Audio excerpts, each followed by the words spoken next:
Welcome to Labels Don't Define Us, the podcast where we share real stories of life beyond diagnosis. Here, we challenge the stigma, break down the labels, and celebrate the strength it takes to live with and thrive beyond mental health conditions. Each week, you'll hear inspiring conversations, practical tools, and honest voices that remind us all a diagnosis may be part of your story, but it does not define who you are. I'm Sarah, and I'm so glad you're here. Let's begin today's episode. Hello, and welcome to the Labels Don't Define Us podcast.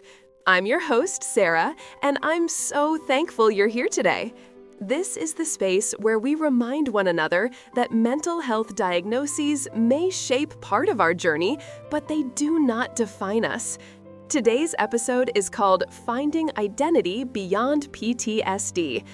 PTSD, or post-traumatic stress disorder, can feel overwhelming, but it does not have to take away your future. Today, we'll explore what life looks like after trauma, not erasing the past, but building a new identity. We'll also talk about the importance of safe communities and therapy, and we'll hear stories of growth and resilience, including a very special guest, Grace, who will be sharing her journey with us.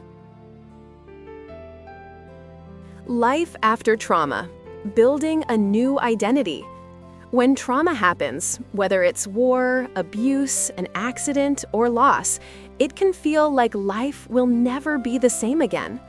PTSD often brings flashbacks, nightmares, hypervigilance, or emotional numbness, and for a time, it can feel like trauma defines everything. But here's something important to remember. Healing doesn't mean forgetting the trauma.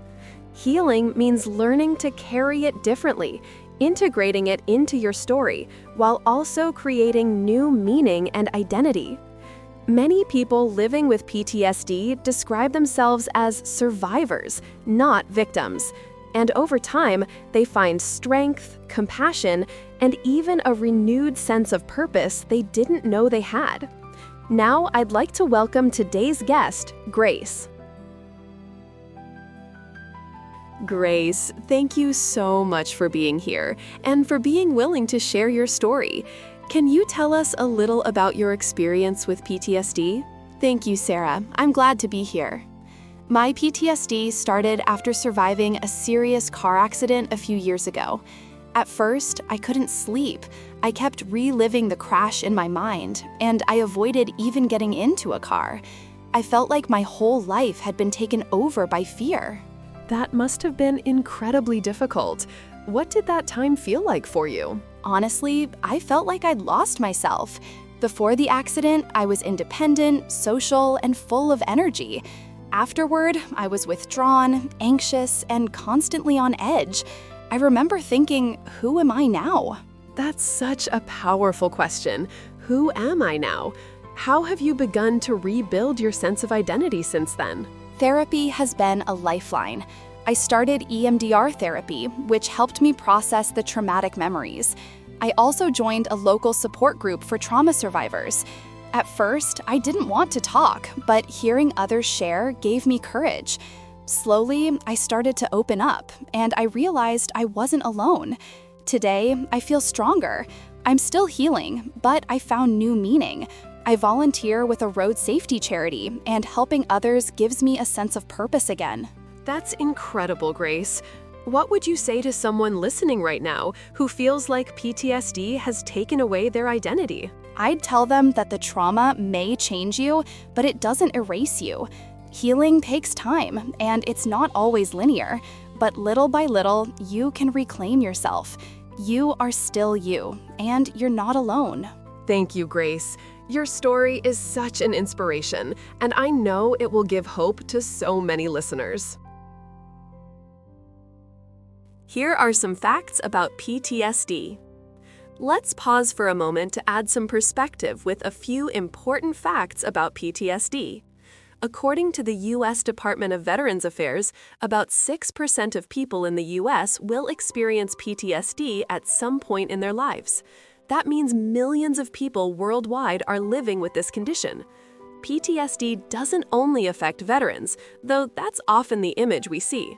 It can follow accidents, natural disasters, assault, childhood abuse, or any traumatic experience.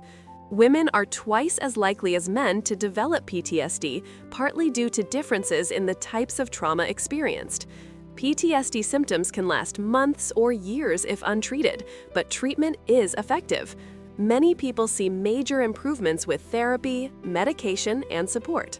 Recovery is possible.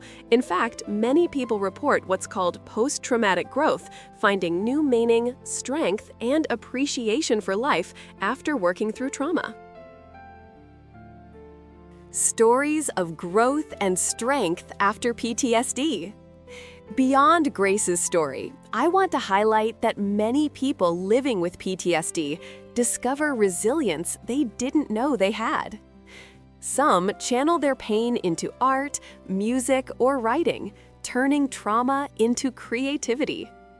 Others find meaning in helping others who have faced similar challenges, and many simply find strength in surviving day by day and slowly building a new version of their life. PTSD may be part of your story, but it doesn't have to be the final chapter. Today, we've talked about life after trauma, the power of safe communities, and the hope that comes through therapy and resilience.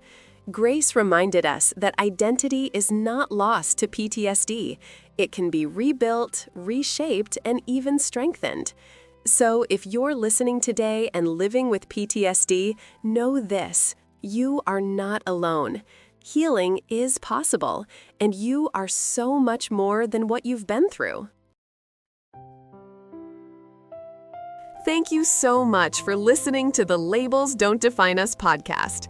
If this episode encouraged you, please follow the podcast and share it with someone who might need it today. Together, we can remind the world that labels don't define us. Until next time, take gentle care of yourself, and remember, you are more than a diagnosis.